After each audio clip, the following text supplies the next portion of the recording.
There was a moment in my life where I felt anger for the first time. Not irritation, not sadness, real anger.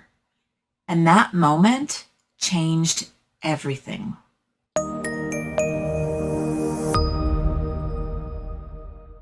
Today, I want to talk about something that a lot of people, especially survivors, struggle with, and that is anger.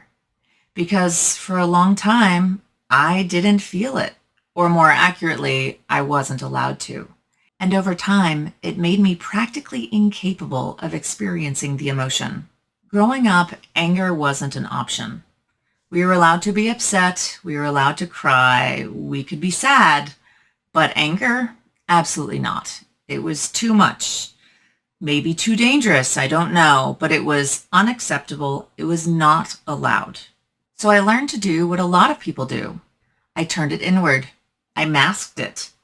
And what that looked like in my life was a lot of things, but it culminated into anxiety, depression, overfunctioning, people-pleasing, and a really harsh inner critic. But I didn't really understand that at the time or where that was coming from. And then there was a night in 2010 that changed everything. My father was in the middle of a manic episode. He has bipolar disorder, and this episode was extreme. He was walking around without his pants on. He was talking about messages from God, telling us all what we needed to do to be saved from hell. So, yeah, we were at my grandmother's house, and I ended up taking over the response. And I remember thinking, this is not okay. We've crossed the line. We have to get him to the hospital. And funnily enough, I also remember thinking, oh good, he's taken his pants off. It's super obvious now that he's unstable. This will ensure that he can get hospitalized as a danger to himself. And so I stepped outside and I called 911. The police showed up, but unfortunately by the time he got there, he had somehow pulled himself together just enough to appear normal. We followed him back to the house, and while one officer talked to my father, another officer started asking my mother questions. Basic things, history, behavior, his prior hospitalizations, and so on. But then came this question that would forever change our future. He asked, has he ever hurt anyone? And my mother responded, oh no, he's never hurt anyone before. That moment, something snapped in me because it wasn't true. It wasn't even close to true. And I was so frustrated. He had hurt all of us, not always when he was manic, and actually most of the time when he wasn't manic is when he hurt us, but to dismiss the fact that he was an abusive person, abusing us sexually, physically, and emotionally and psychologically was so upsetting. Before I could stop myself, I quite sarcastically said, oh yeah, no, he's never hurt us before. Oh, except for molesting me my whole life. And then my mother turned to me and retorted, that only happened one time. And me, of course, so frustrated, snapped back with, no, it didn't. It happened my entire childhood. And I pushed back. And then two insane things happened at the exact same time. One, the officer who'd been standing there asking us questions turned and walked away, pretending he hadn't heard what was said. And the second crazy thing was that my mother actually listened. For the first time in my life, she listened. My sisters were standing there and they were crying, wide-eyed, very concerned. And my mother was asking questions, and she actually listened for the first time ever. Now, here's the part that's important. That wasn't controlled. That wasn't planned. That was anger, breaking through just a little bit. I was angry at her constant minimizing of my father's behavior, my entire childhood, minimizing constantly what he's done to hurt us, what he'd done to hurt her, and her failure to protect us. I was angry. The police didn't end up hospitalizing my father that night. They said that he wasn't exhibiting enough symptoms to say that he was a danger to himself or others. But the next day, my mother, trying to fix things, reported what happened to my sister's school counselor. She wanted the school counselor to talk to my sisters and make them not upset and scared anymore. She wanted to make this problem, just like all our other problems growing up, go away. And the system did what it was supposed to do. They reported it to Child Protective Services, and an investigation started. A couple weeks later, I was sitting at a conference table at work, talking to a detective. He asked me if it was true. I said yes. And then he asked me a question about an hour into telling my story that I honestly wasn't expecting. He said, "What do you want to do?" I told him there's nothing we can do. I have no evidence that I can show you. This is just my word against his. What is there to do? And he said, there is something we can do. We can get a confession. Honestly, I froze. My heart dropped because it was real. There was a way to get him, but it meant confronting him.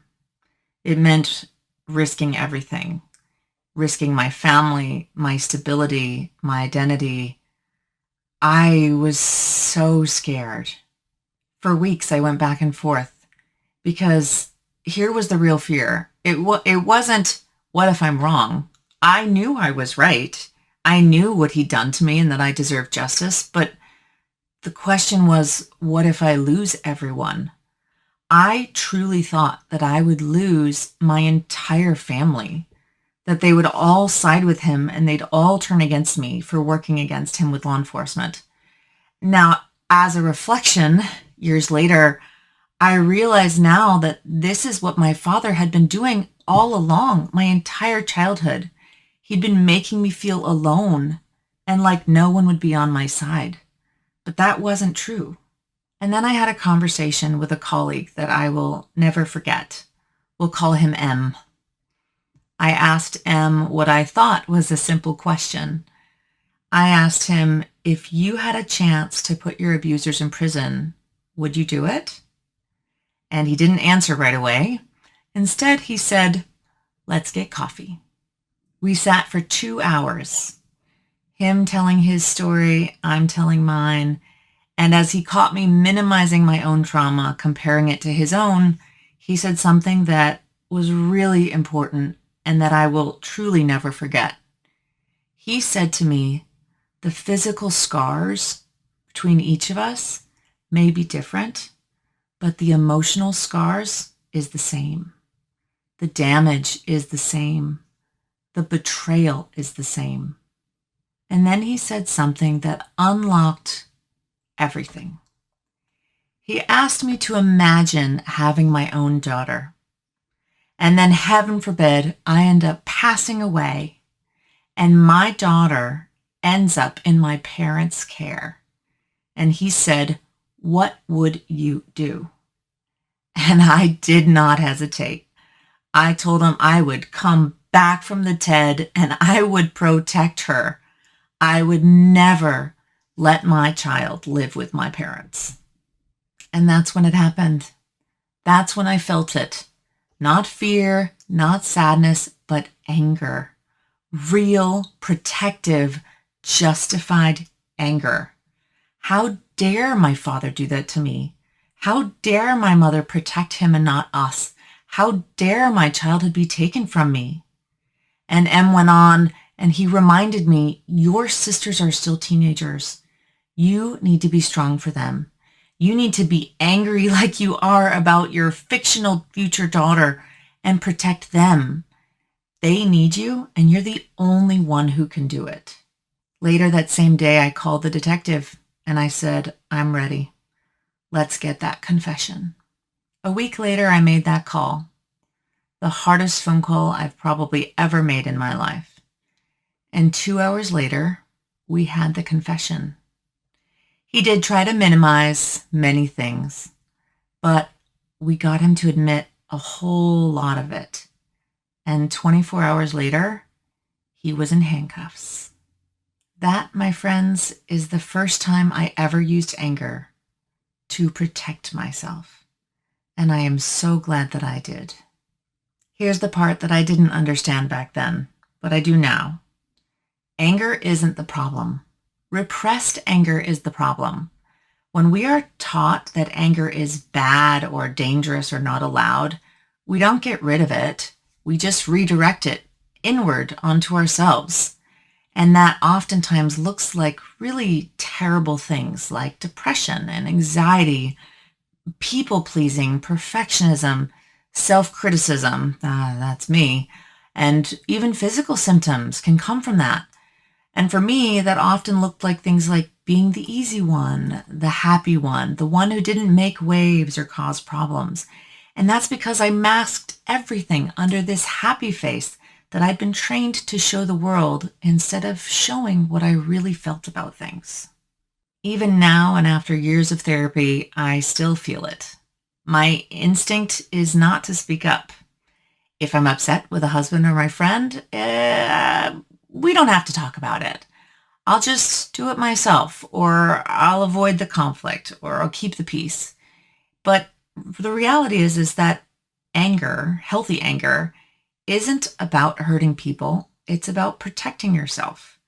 And it's the emotion that reminds you that this is not okay. Learning to feel anger, learning to express it safely, learning to use it to set boundaries, that is not dysfunction. That is healing and very healthy.